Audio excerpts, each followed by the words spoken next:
Hello and welcome. Today, we're going to have a very different discussion than our traditional cybersecurity discussions that we have on a normal basis. We're going to talk about AI's impact on cybersecurity and give you some essential insights for your organizations. I'm Theresa Jones. Like I said, I'm the CEO of Evalv IQ. We're cybersecurity. We have some AI projects now and we're working on some biometric projects specializing for critical infrastructures. So we help secure the government, port authorities, airports. Those are our clients. Technology is the bread and butter. It's the air we breathe at the Evolve headquarters in New Orleans, Louisiana. So this is right up our alley in terms of the discussion that we're going to have today. I am excited to introduce to you guys Fresh Consulting. So I'm going to turn it over to Jeff to let him explain exactly what is Fresh, why he named it Fresh, because I've never been able to ask that question. So Jeff, please take it away. Hey, it's a pleasure to be here, Theresa. Thanks for having us as we're talking about the future of AI and cybersecurity and how organizations can take advantage of that and think about how they position themselves. I'm grateful to be here and also to have Fernando here with us, Fernando Luege, our CTO, and I have all of his knowledge and just bring this trio together. Really grateful. As far as Fresh goes, the name itself kind of ties to what we do. We try to help organizations stay ahead or stay relevant. So as it pertains to AI and its application of cybersecurity, this is a topic that comes up with our clients. Like, what do we do with it? From a preventative perspective or from a proactive perspective.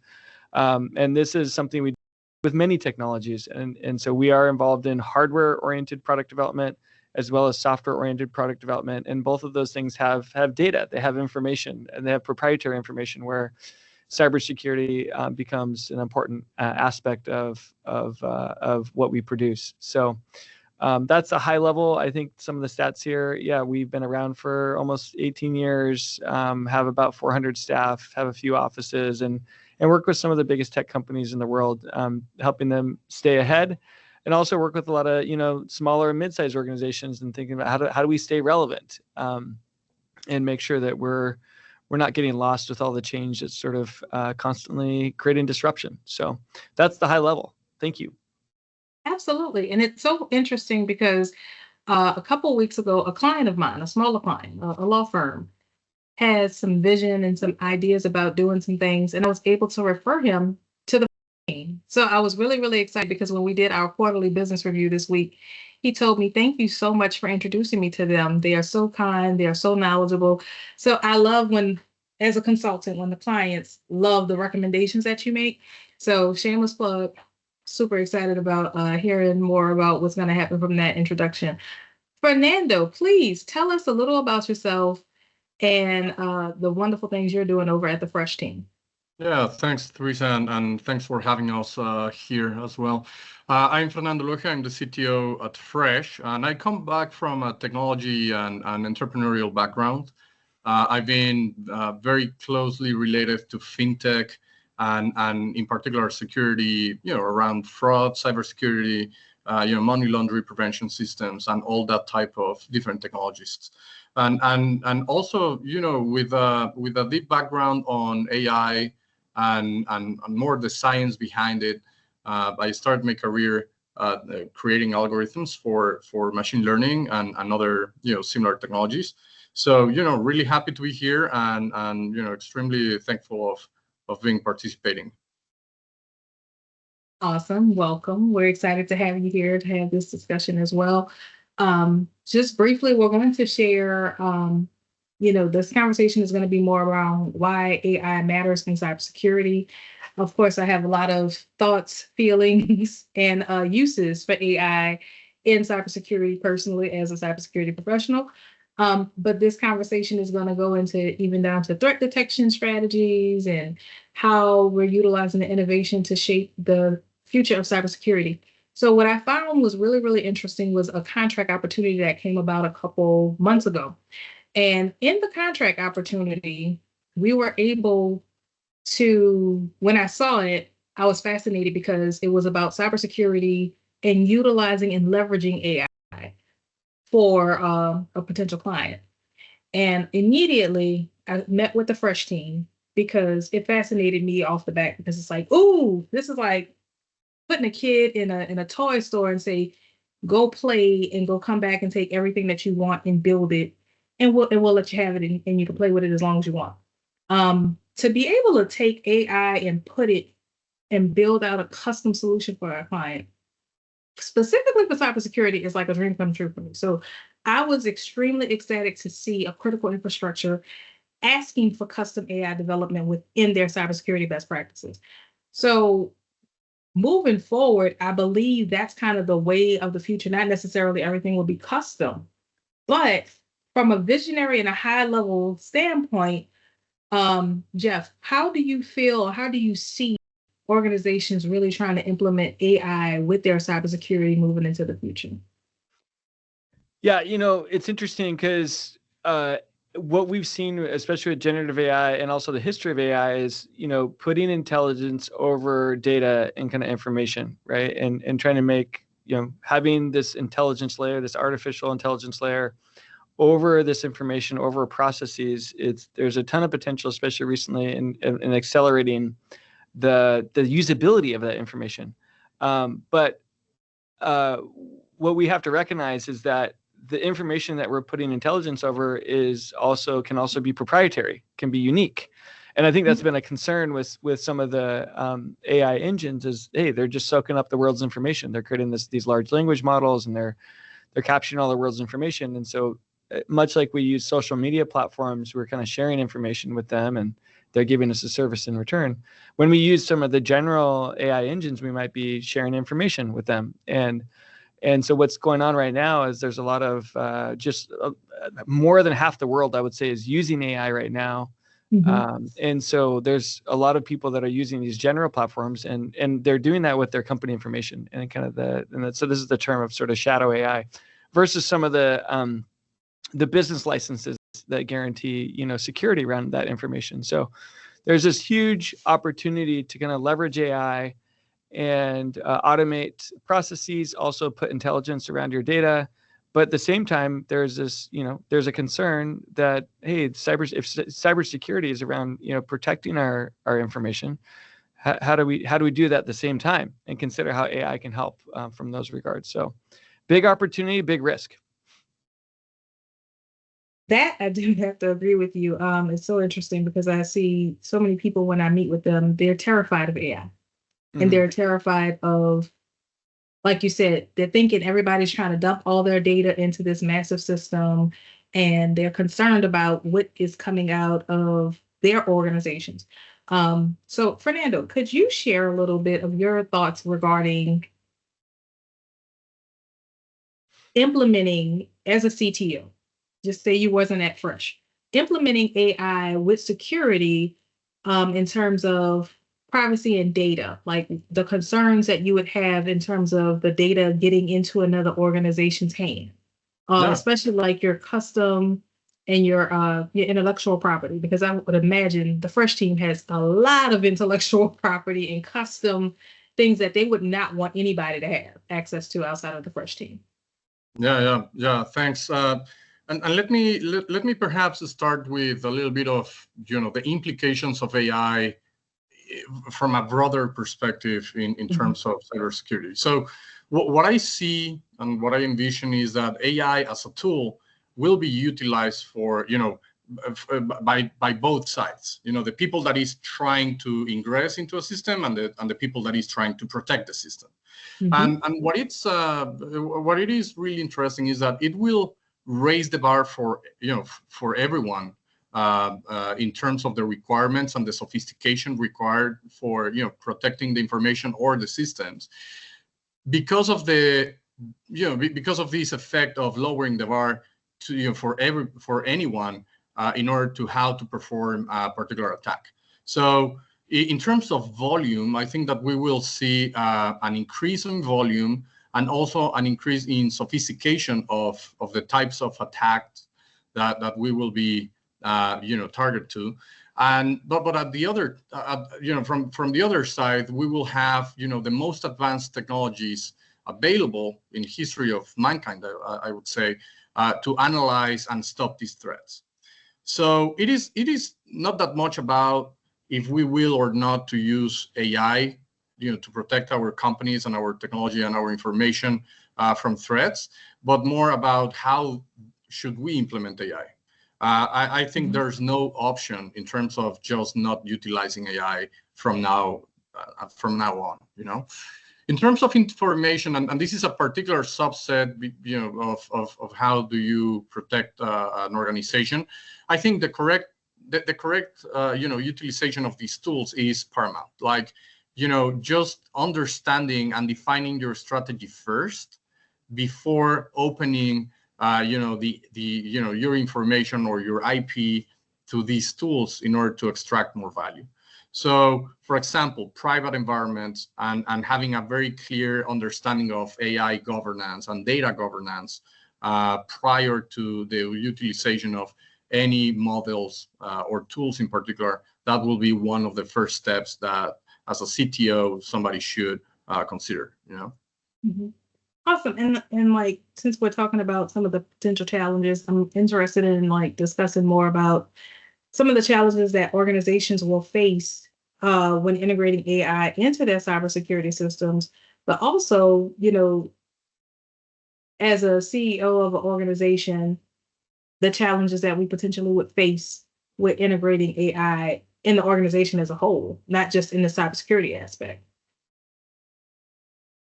So, like, Jeff, could you kind of share your thoughts as a CEO about integrating AI at all into your organization, and maybe some of the challenges or concerns that you would have regarding your organization?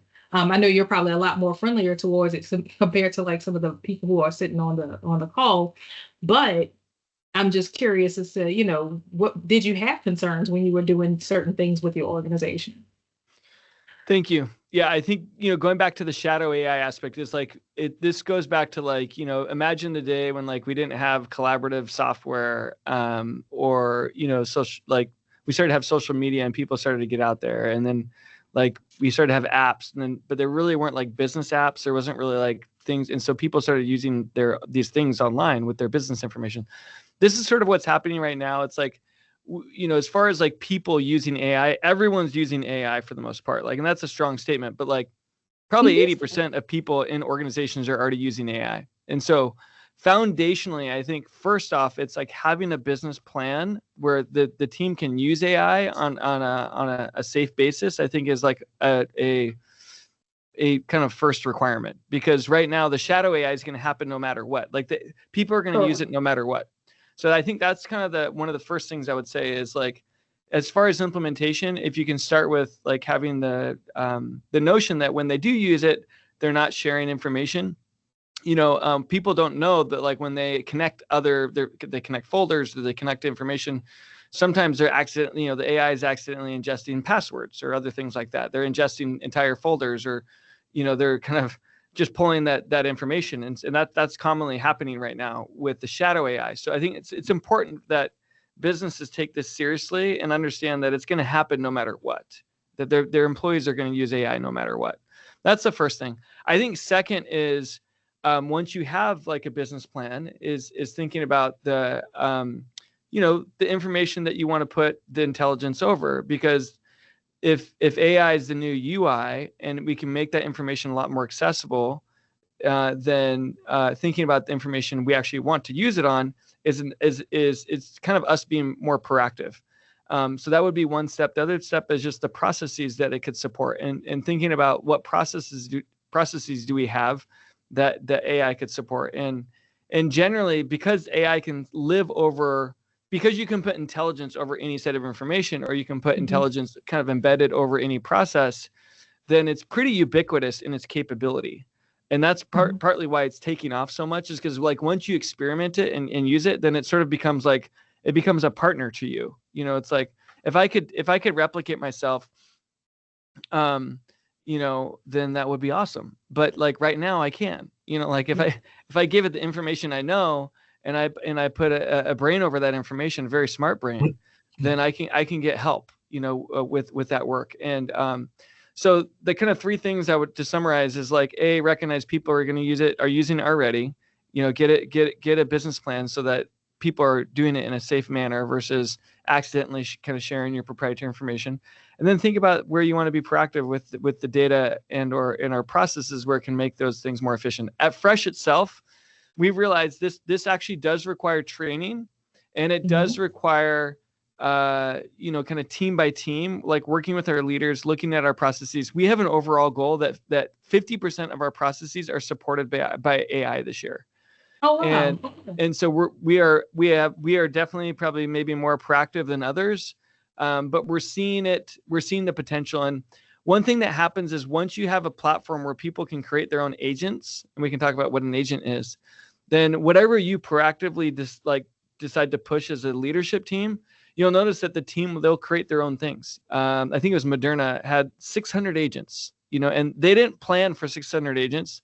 They rolled out some, and then the people themselves started creating more agents, like helpful, basically, little intelligence applications, essentially, to help them do their work. And I think that's another thing. It's like you don't need to plan everything, but if you give the team the platform, a safe platform, then they will create some of their own things. But knowing what information you're giving or not giving, it's probably less important when you're working with these closed systems.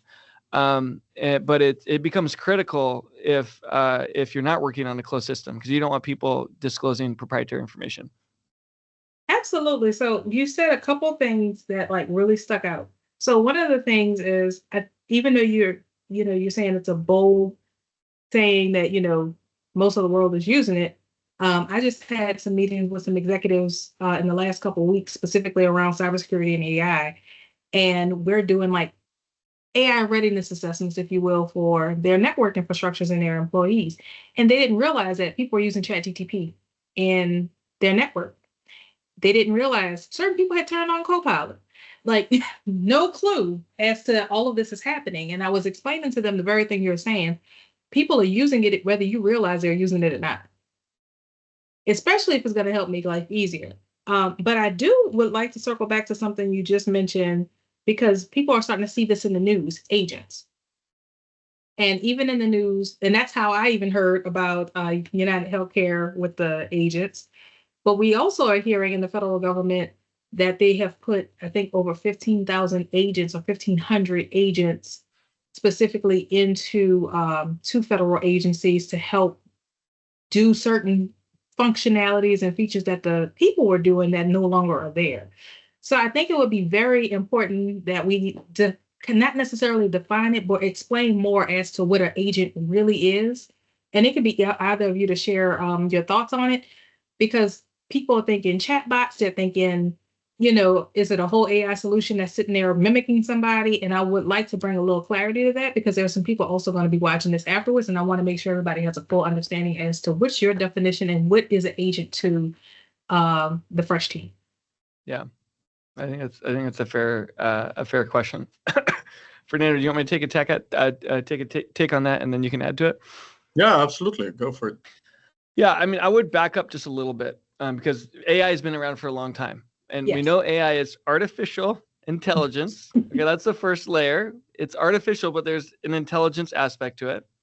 I want to jump to 2017 when the the paper by Google came out about the GPT. So we've heard these things about Chat GPT. So I'm going to get to agent. So I'm going in progression here. But that was like a deep learning architecture. It was neural network based. Fernando knows it intimately because he wrote a patent that's been cited many times that ties to this sort of network or vectorizing of information. And that paper in 2017 proposed by Google was about how to transform words to kind of numerical tokens to vectors, and then have this like multi-head listening mechanism on top of that. And it was like kind of like a brain of information. It's neural in nature. And the ChatGPT or the GPT is the general pre-trained transformer. Transformer is that word of transforming, like these words into these vectors that has given us this newer capability where we can create things by combining these different vectors. So that's sort of the ChatGPT layer. And OpenAI kind of took and run with that, and Google kind of realized later, like, oh, we're kind of behind the times, even though they started this paper. Again, ties back to Fernando's patent as well. So we talked about AI, we've talked about ChatGPT a little bit. Now the agent. The agent itself. So for a while we've had these sort of chatbots that kind of had some intelligence in them, and they were semi-conversational, but they were more limited. When we get to an agent, we're actually giving, we're kind of like taking a body of information or a process. We're putting some intelligence over it, with, similar to ChatGPT, but it can be contained to just that information or that process. And we're trying to give it some autonomy. We're trying to say, hey, you are an agent unto yourself. Like, you have some autonomy to go do something that I'm asking of you. Now, for the last couple of years, we have been asking ChatGPT, we've been getting these quick answers or getting these quick images, and it's been really, really quick. And now we've been talking about agentic AI. You may have heard that term, agentic AI. It's sort of similar to agent in that this year we're seeing a lot more multi-agent, where multiple agents are running in sequence, where we're giving it a task and it's using its intelligence to accomplish something, but it's not just a quick response. It's going through like multiple layers of intelligence. And that's similar to how we do things in our brain. Like, we may do like one task and then we evaluate it, or we may do some things in sequence, or we may run that parallel process in our head. And so as we think about agents themselves, typically they're like GPTs that sit over a task of information, and right now they're becoming more agentic in that we're giving them more autonomy to do more complex things. That was a long-winded answer that had a lot of history, but Fernando, what would you add to that I missed? Yeah, perhaps I would double down on the change of kind of systems architecture that this is having as an implication by itself, where we are redesigning the way we structure software. So an agent would be this, a small piece of something. Let's call it for now like an application, where you have a defined input and a defined expected output, but everything inside is absolutely automatic. It is performed automatically. And then I will double down on your concept, Jeff, of this multi-stage architecture, where nowadays you can define different agents, and the input of one agent can be the output provided by another one. Mm-hmm. And that will create a network. You can visualize that as a network of agents communicating between them that will enhance and provide a much larger degree of autonomy and intelligence by itself. So yeah, I'm nothing else to add, really. I think thanks, and this is a lot of color, and there's a lot there. I think if we were to like give you a definition of an AI agent, you might say, it's an intelligent thing that can act independently or with its own autonomy to do a task. So, I mean, I see so much in my mind right now while we're having this discussion. I'm a very visual person, and like part of me feels like this could be a cybersecurity nightmare. But we're actually, I mean, if you're thinking about it, it's like, okay, in this network infrastructure, there's different people, they're making their own agents and they're doing this and they're doing that. But you did say it's in a contained environment. So that helps it not be a cybersecurity nightmare. But technically, when you have different people in an organization utilizing unauthorized AI security, it's AI solutions. It's the same concept. Except for I love the fact that you're saying your organization is giving your employees the ability to create their own agents to help them however they need. That is phenomenal. So just let me say that, because now I'm curious. I'm like thinking to myself, Brittany, how are we going to be able to do this? We need to do this too, because we utilize AI in cybersecurity in terms of like software solutions. So like our antivirus software, like not hypothetically, SentinelOne. We use SentinelOne in a lot of our clients' environments. There are some different AI solutions and things that SentinelOne does, SentinelOne Vigilance, like all the different components. It doesn't function in the aspect of how you're talking about as agents, but technically it may very well do so within the system. We're just not aware of it. Yeah. So like now we're talking into the terms of cybersecurity. Does with the agents, is the machine learning and everything the same, and is it able to be secured the same, or is it a different workflow in terms of securing agents? And I that's give it probably more. Fernando. I think that would be a good. I'd say that question would be good for Fernando. Let me zoom out just a second again on this, and then maybe Fernando, you can zoom in a little bit. Yeah. I would say from a zooming out perspective, I think McKinsey said that like if you're a software company and you're not incorporating AI, like you might become obsolete in 3 years. And so as you think about all the software that runs network infrastructure and kind of oversees data, like almost every software company is trying to make their software more intelligent. And so I would say like, Theresa, a lot of the software you're working with that you just mentioned, it's like a lot of these companies, they're embedding AI into their software. They're trying to make their software smarter. And for a long time, we've been using this word smart, like, and it's like, oh, it's smart this. And what that means, it's been connected, but it hasn't truly been smart. It's just been kind of connected. We've been getting some information. Unless they've involved some serious algorithms, which, when it comes to cybersecurity, you got things on both sides, like prevention, detection, and you also have those that are trying to penetrate things.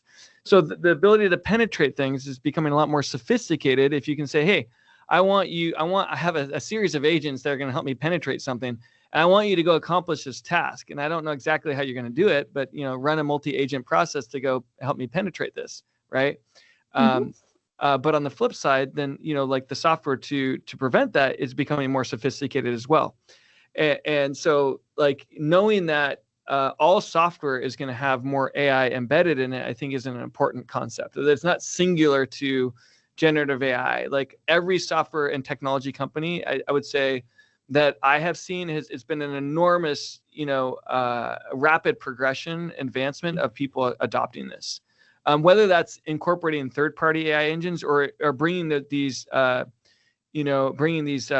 networks like inside their own software because they can, without tying into like the broader infrastructure. They can bring the same technology. Like how you build ChatGPT is something that every software developer could figure out how to do now because the documentation is out about how to build this, and so that's why all these tech companies have been doing that. So from a zoom out perspective, I think my high level message is, hey, it's a lot more sophisticated to penetrate, but there's a lot more sophistication around prevention, and every software is going to have AI embedded in, and maybe that superlative is too strong, but I would say the super majority of software will have and has been shifting dramatically in the last few years as a result of this.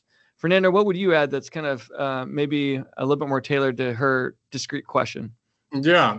So getting back to that original question, I think there are different vectors where cybersecurity will be, very, very importantly affected. We already mentioned the information side where, I would say that the biggest concern is that private or confidential information gets integrated to a general model, where that IP that should be secret gets publicly, available through a larger model that was utilized and that we were trying to extract value there. So that first access, I guess it gets back to governance and private environments. So with AI, depending on the tools and the models you want to utilize, you can keep that information isolated from the general model. It is not stopping you to utilize the model in order to extract value and create agents and all that, but it is keeping your information aside from the learning procedures they have in order to integrate knowledge to the larger, broader model. One of the first lower hanging fruit goals that we could tackle. From a security perspective, then you get more into machine learning and how can you apply AI to detect threats, and that's going to be, as Jeff was mentioning, fully integrated into both sides of the equation. And I think working around your vendors, your security software or hardware vendors, and making sure that you understand very deeply which are the implications and benefits of what they are doing, and then understanding what are the gaps that you will need to cover depending on your business case. It's going to be very, very important as well. I think the clear understanding from a strategic perspective, and not a strategic in the long run, but more in the tactical way of how do you assure that you're not leaving gaps that are critical for your business. It's perhaps the core concept here. So now I have a little question that's more of a shift into a different area, because with AI in the media, everything's about AI taking jobs and all this stuff.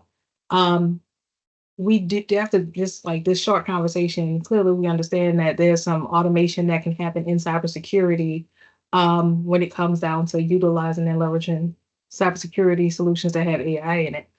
But when responding to cybersecurity threats, what is your opinion about automated responses versus human responses, or humans collaborating with the technology itself? Look, I think the combination human agent is going to be the way to go. I don't believe that. I think the interpretation that media provides in terms of AI replacing jobs is similar to the interpretation that, I don't know, 100 years ago we did to electricity. Like electricity will, replace whatever, or horses will get replaced by the automobile.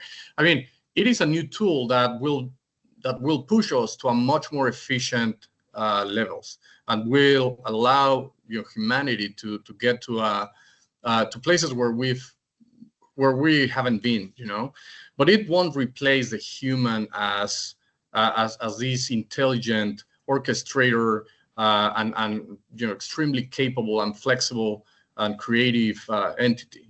So I think it will push us to do more exciting things and better things, but we will use AI as a tool in everything we do.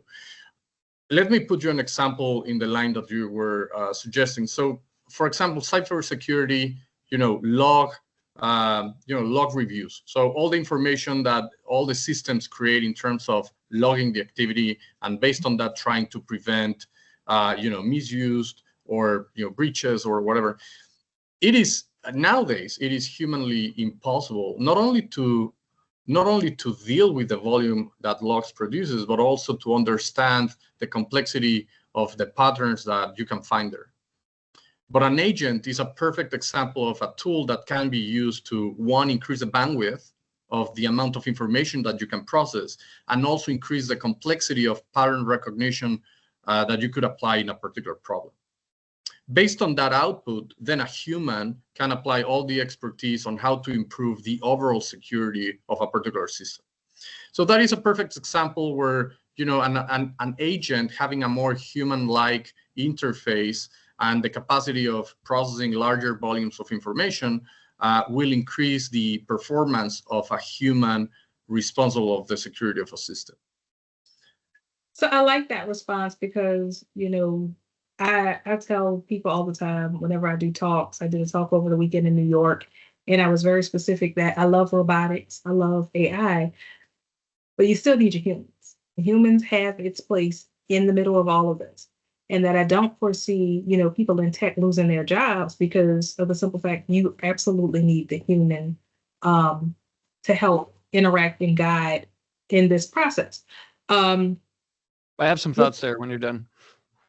Oh, so well, I'll let you go with your thoughts, because like right now, I want to shift more into, ethics and privacy, because of the simple fact that's where the downfall comes in. A lot of people are concerned about the ethicalness of utilizing certain things in AI. They're concerned with, mimicking behaviors, patterns, and habits, and all kinds of stuff. So I'm gonna shift back to Jeff, because I would love to hear what his thoughts are to close up that part of the conversation before we move on to the next phase. Yeah, I think, we've been in this pattern of change recently, especially in the last 5 years, where there's been lots of change, lots of disruption. We went through COVID. We've had a lot of political ups and downs, and And so, and I think it's natural for humans to fear things that are uncertain. That's just natural for us. And so we, we buy insurance and things like this to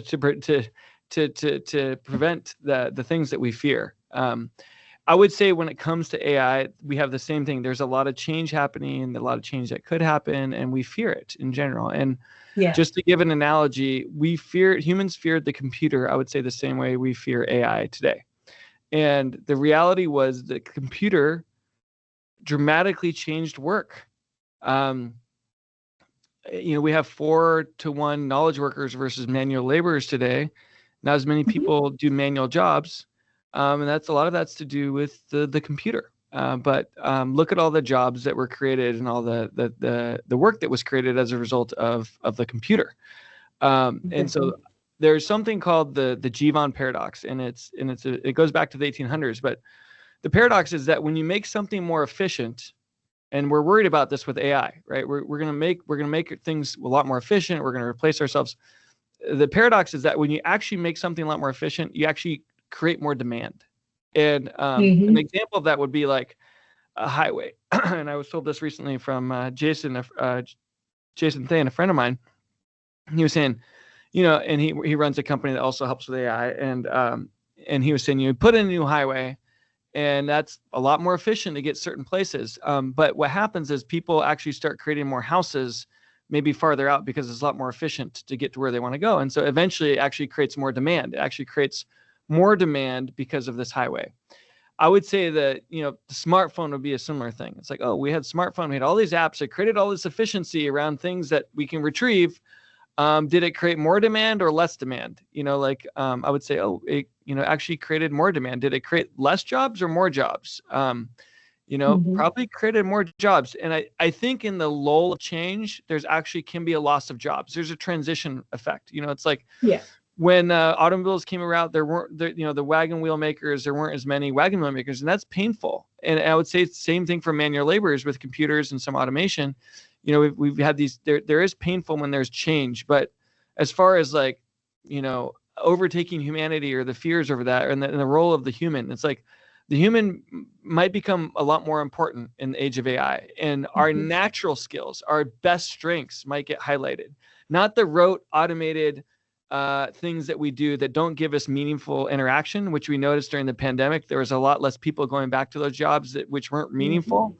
The rote automated, dull, mundane ones, but they were seeking something more meaningful. So I do think it's gonna highlight our best strengths. I do think it's gonna create change. I don't think it's gonna be competitive with us and our capabilities as time goes on. No, and I have to agree with you. One of the things I said when I was in New York over the weekend to this next generation of tech people is that the most important thing that you have is your brain, your ability to problem solve, your ability to create. A robotic arm cannot do that. Right. So as long as you stay sharp mentally, you will always have a place. The catch is when you're the person who doesn't want to adapt to the change, but there is going to be a tremendous amount of growth because just like you said, I just went into the dark ages this morning because both of my Apple phones, SIM card had some kind of issue and everything was stuck in SOS. So I'm like, I don't even want to leave my house.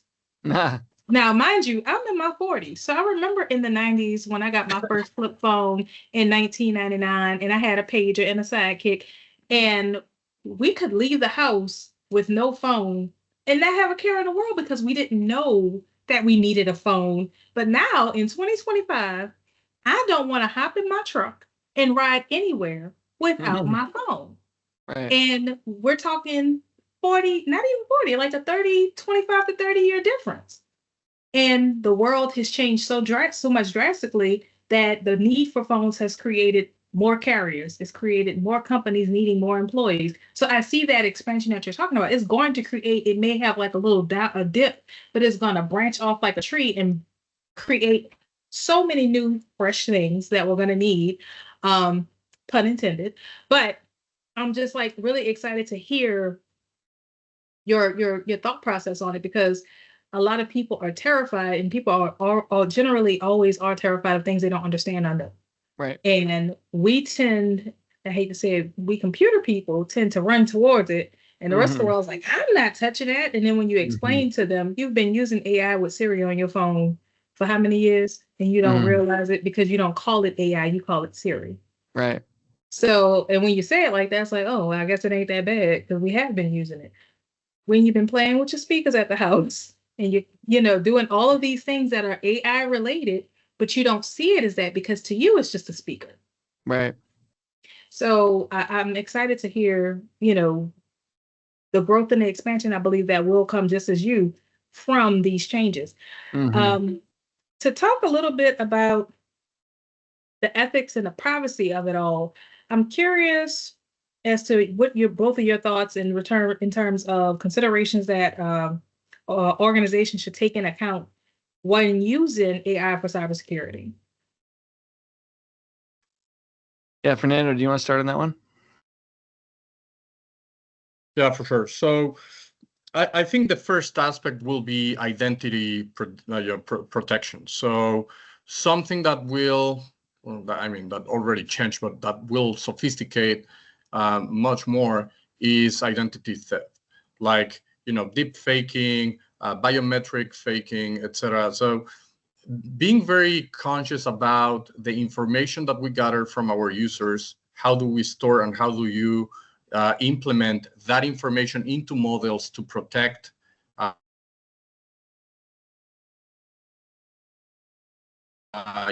identity, services you buy. It's going to be a critical aspect because coincidentally, that information is the base to create the deep faking and all these other vectors of attack. So that will be one.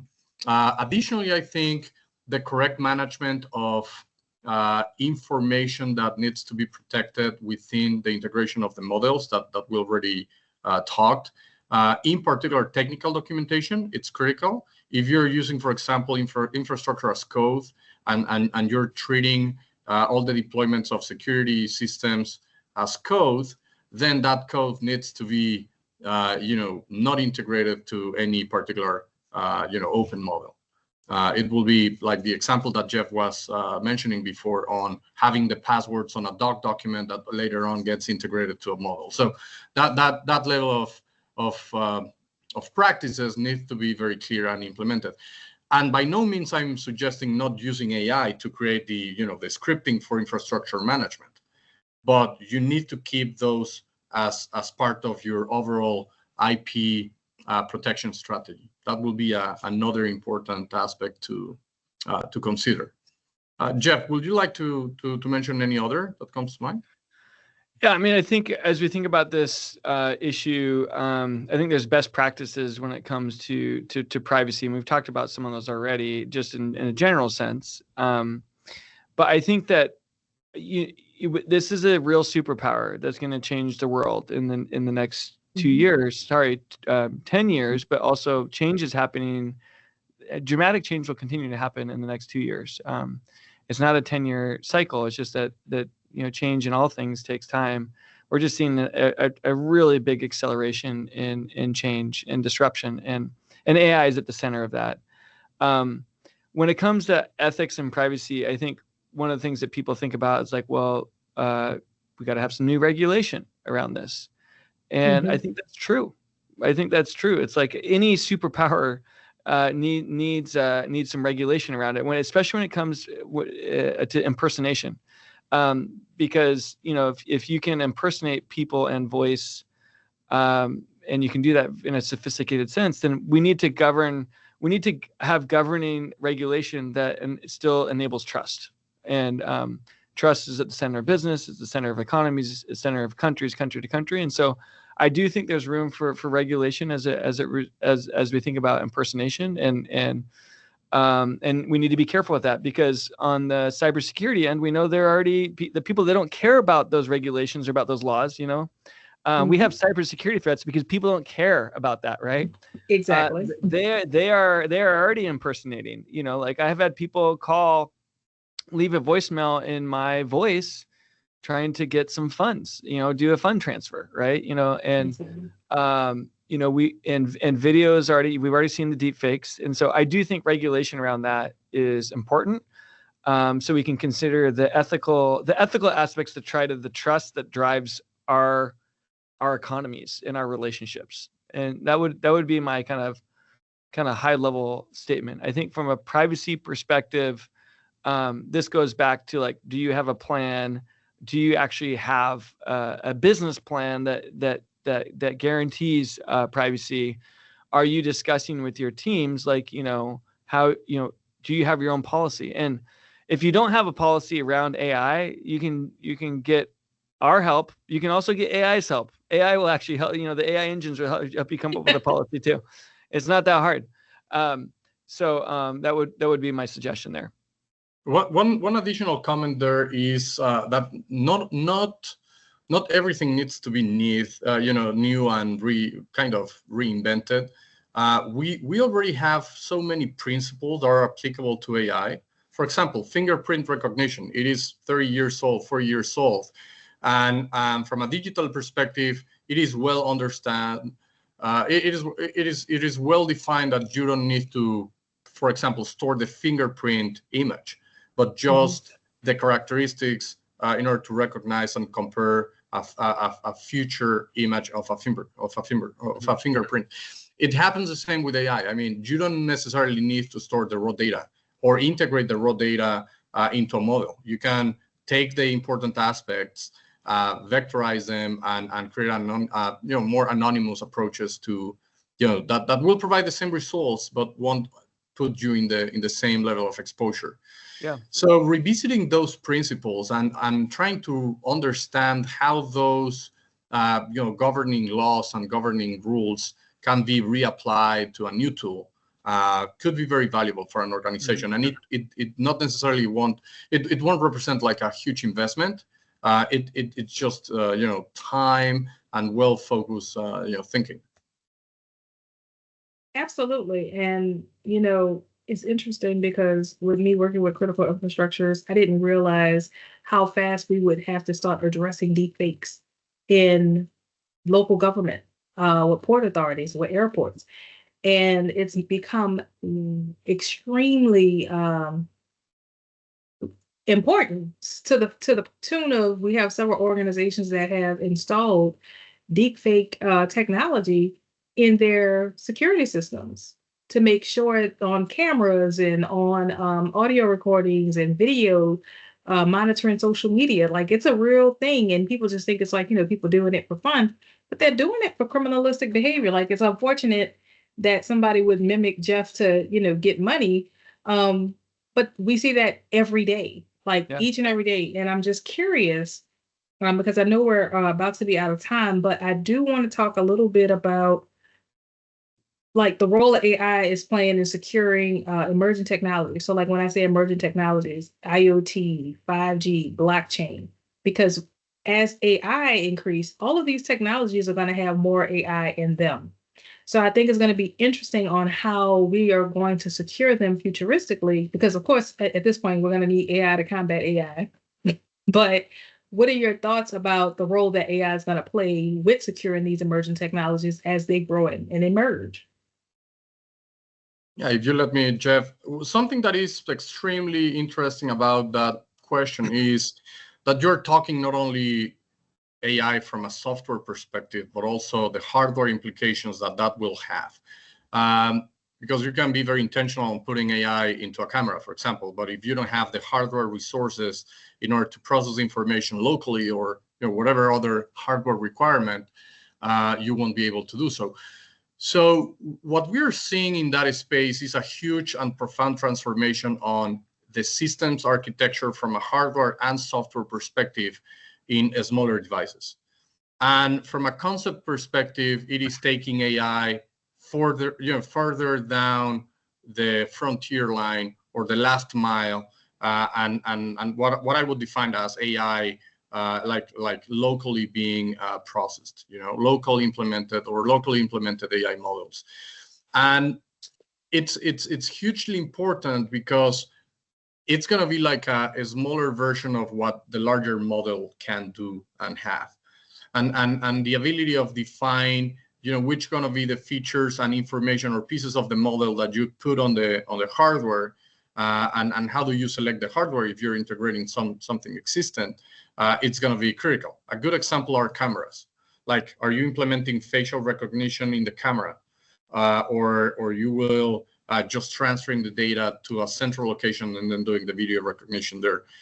What are the feature and business cases that you really need to cover locally in order to optimize the return of investment on that type of devices? So there's a huge conversation in terms of the effect that AI will have in hardware products or solutions, but at the same time will be limited by the resources, financial resources that you can put into play on those different verticals. So this work of understanding from a very strategic perspective, the actions that you want to take are, I think, the critical aspects that you will see in the near future with those examples, IoT, video surveillance, etc. I would just add that I think, your traditional cybersecurity is going to become even more important. Mm-hmm. But the traditional cybersecurity is going to include AI if it's good technology. And so all the things we're doing traditionally from a cybersecurity perspective are going to become even more important in the age of AI, because the sophistication of those methods of penetration will be a lot more sophisticated. So it is a double-edged sword in kind of the cybersecurity arena, but it's also, it makes cybersecurity even more important with where we're going. So I love that, because that goes back to the number one principle in cybersecurity, having a layered approach. So there's multiple layers to your security.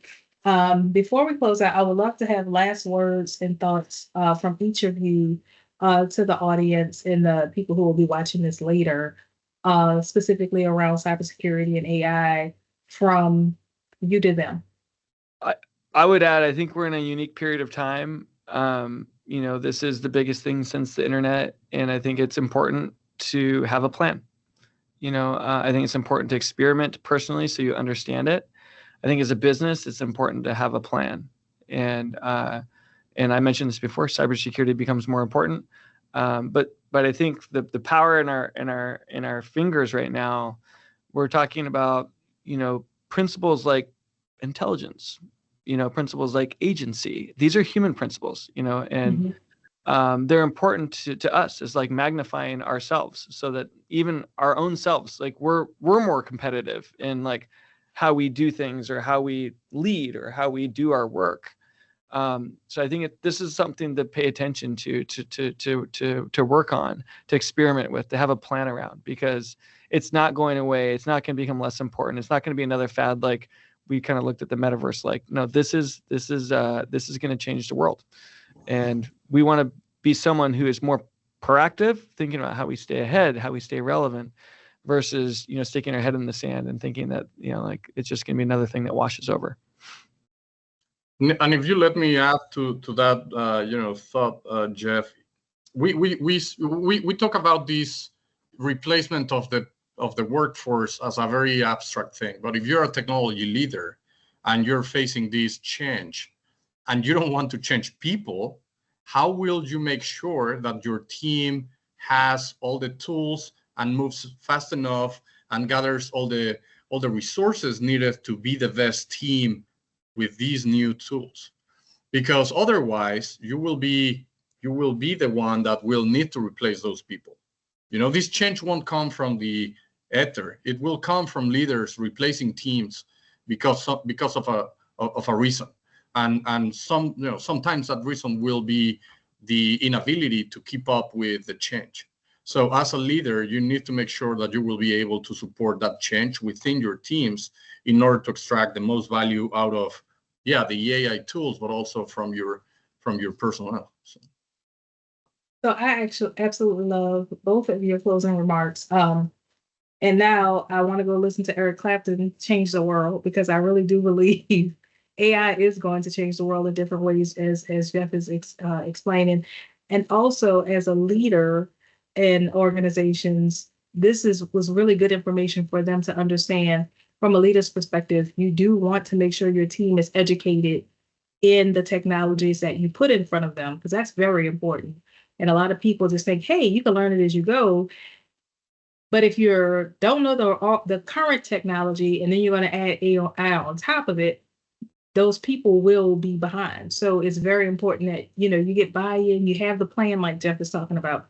I know there's so many companies right now running around offering risk AI readiness assessments. We do it for our internal customers, but it's a part of making sure we understand where the humans are, and we want to make sure that they are ready to take it on, that they're going to use it in a secure manner, and that they're going to use it to become more efficient and grow the business. As a CEO, I know Jeff will definitely attest to the fact that it's all about growing the business, making it efficient, but also not breaking the bank at the same time. Yeah. So my final words to you all would be definitely take your ideas, your visions, your dreams about where you want to take your organization, and do a consultation with the Fresh team, do a consultation with the Evalv team to find out, how can I leverage this technology in the future now as an organization and not break the bank? So definitely contact us the same way you registered. You can shoot an email to sales@evalvnow.com, but we will make sure that we have the follow-up contact information to the appropriate people. Thank you so much for joining us, and we look forward to seeing you again next month. Thanks for having us, Theresa. Thanks. Absolutely.